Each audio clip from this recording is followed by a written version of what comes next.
Kupoteza fainali ya kombe la dunia ni pigo zito linaloweza kuvunja moyo wa taifa lolote.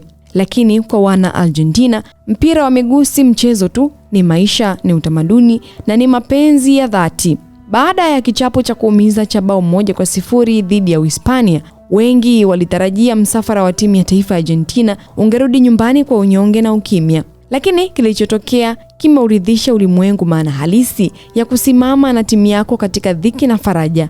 Ndege iliyobeba kikosi cha Argentina ilitua kwenye uwanja wa ndege ikitokea New York. Ilipokelewa na maelfu ya mashabiki waliokuwa wamefurika pande zote za barabara. Bila kujali, mashabiki walijitanda bendera zao za rangi ya bluu na nyeupe. Maelfu wengine walifurika kwenye mnara wa kihistoria wa Obeliski, eneo ambalo miaka 4 iliyopita mamilioni walikusanyika kusherehekea ubingwa wa dunia. Safari hii hawakukusanyika kusherehekea kombe, bali kuonyesha shukrani na upendo wa dhati. Hata hivyo, katika mapokezi hayo kulikuwa na pengo kubwa lililozua maswali mengi. Nahodha na nguzo kuu ya timu hiyo, Lionel Messi, hakurejea nyumbani na kikosi hicho kikuu.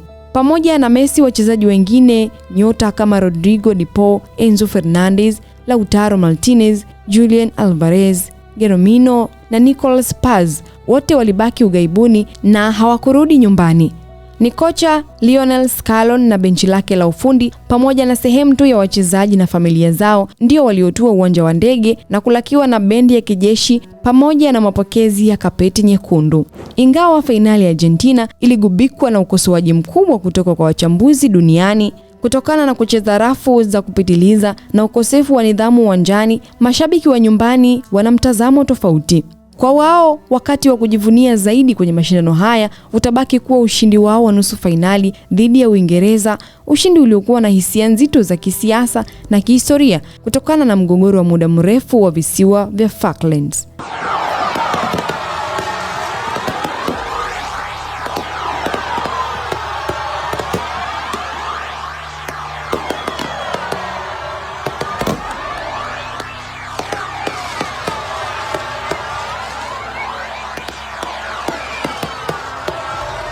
Hii ni IUTV Sports. Mimi ni Gladness Joseph.